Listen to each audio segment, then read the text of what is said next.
اعوذ باللہ من الشیطان الرجیم بسم اللہ الرحمن الرحیم واستعینوا بالصبر والصلاۃ ان اللہ مع الصابرین۔ اللہ تعالیٰ نے ارشاد فرمایا کہ تم صبر اور نماز کے ذریعے مدد حاصل کرو، بے شک اللہ تعالیٰ صبر کرنے والوں کے ساتھ ہوتا ہے۔ اس آیت مبارکہ میں مسلمان کو صبر کی تلقین فرمائی گئی ہے اور پھر بشارت سنائی گئی ہے کہ جو آدمی صبر کرتا ہے اللہ تبارک و تعالیٰ اس کے ساتھ ہوتے ہیں۔ تو زندگی کو کامیاب بنانے کے اصولوں میں سے اہم ترین اصول اسلام کا یہ بھی ہے کہ ایک مسلمان کے مزاج میں صبر کا مادہ ہونا چاہیے۔ صبر کا مطلب ایک یہ بھی ہے کہ اپنے مزاج کے خلاف باتیں سن کر اور مزاج کے خلاف کام دیکھ کر انسان غصے میں اور اشتعال انگیزی میں مبتلا نہ ہو، زبان سے غلط باتیں نہ کہے، شدید رد عمل کا اظہار نہ کرے، بلکہ ان چیزوں کو برداشت کرے۔ نبی کریم صلی اللہ علیہ وسلم کا بھی معمول یہ تھا، صحابہ کرام کو آپ نے دین آہستہ آہستہ سکھایا ہے۔ ان صحابہ کرام سے بڑی غلطیاں ہو جایا کرتی تھی، وہ تلافی بھی کر لیا کرتے تھے، آپ صبر فرماتے تھے۔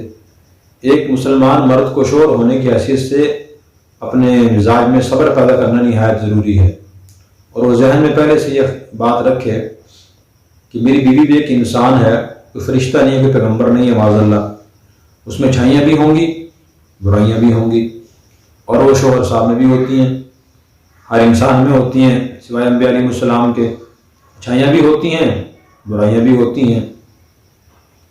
تو ان غلطیوں کو برداشت کرنا بھی ضروری ہے گھر کا ماحول درست رکھنے کے لیے، گھر کو صحیح چلانے کے لیے۔ نبی کریم صلی اللہ علیہ وسلم کی سلسلے میں ایک بڑی اہم حدیث ہے۔ ابو مسعود انصاری رضی اللہ عنہ صحابی ہیں جو فرماتے ہیں مرتبہ میں اپنے غلام کو کسی غلطی پر مار رہا تھا، پٹائی کر رہا تھا، پیچھے سے میں نے نبی کریم صلی اللہ علیہ وسلم نے ایک آواز سنی، اور آواز میں کہنے والے نے 2 جملے ارشاد فرمائے۔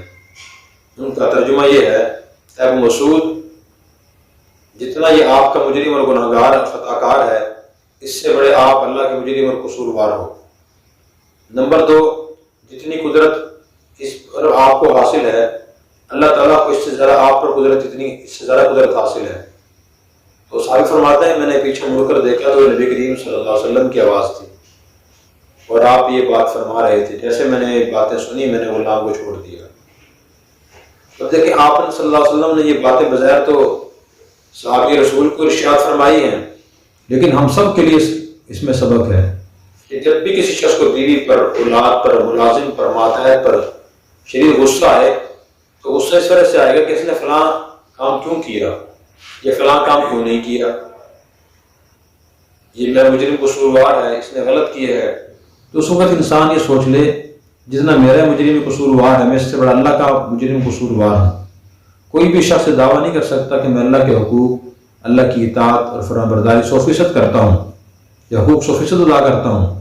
ہم نماز پڑھتے ہیں، ہماری وہ نماز 100% درست نہیں ہوتی، شریعت کے مطالبے اور تقاضوں کے مطابق نہیں ہوتی، اس میں بڑی کمیاں کوتاہیاں ہوتی ہیں، توجہ نہیں ہوتی، سنتوں کا بعض دفعہ خیال نہیں رہتا، مستحبات چھوٹ جاتے ہیں، ہم سے غلطی ہو جاتی ہے۔ معاملات میں دیکھیں، اخلاقیات میں دیکھیں، ہم سے کمیاں کوتاہیاں ہوتی ہیں۔ تو اسی طرح انسان ماتحتوں کو سوچے کہ میں ان سے بڑا اللہ کا مجرم قصوروار ہوں۔ دوسری بات یہ سوچے کہ جتنی مجھے اپنے ماتحت لوگوں پر بھی، بچوں پر قدرت حاصل ہے، اللہ کو اس سے زیادہ مجھ پر قدرت حاصل ہے، لیکن اللہ تبارک و تعالیٰ اپنی قدرت کو میرے خلاف استعمال نہیں فرماتے کہ انسان جب بھی نماز نہ پڑھے اسے فوراً سزا مل جائے، یا بد اخلاقی کا مظاہرہ کرے فوراً سزا مل جائے، یا کوئی اللہ کی نعمت چھین جائے اسے فوراً کسی نعمت سے محروم کر دیا جائے۔ ایسا نہیں ہوتا، بلکہ اللہ تبارک و تعالیٰ صبر اور برداشت فرماتے ہیں۔ تو ایک مسلمان مرد کو، گھر کے سربراہ کو، شوہر کو، والد کو بھی اپنے اندر یہ صبر کا جذبہ پیدا کرنا چاہیے تاکہ گھر میں سکون پیدا ہو سکے۔ اور یہ صبر کا فارمولہ اتنا عظیم فارمولہ ہے جو تمام انبیاء علیہ السلام کو وافر مقدار میں اللہ تعالیٰ نے عطا فرمایا تھا، اور سارے انبیاء علیہ السلام صبر کرنے والے تھے۔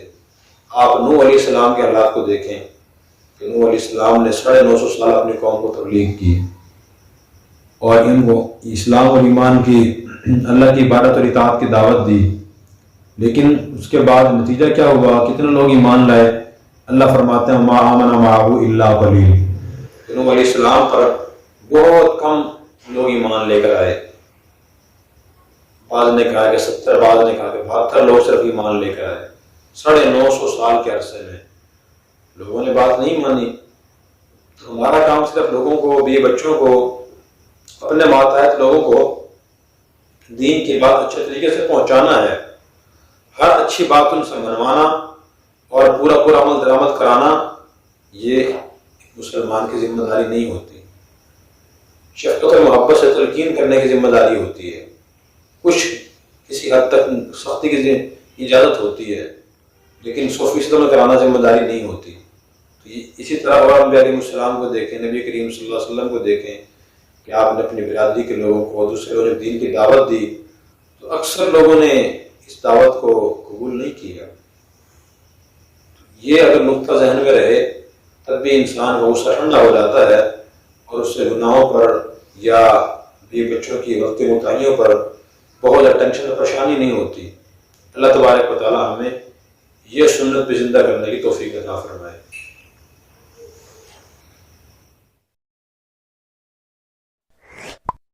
Subscribe now and press the bell icon. Never miss an update.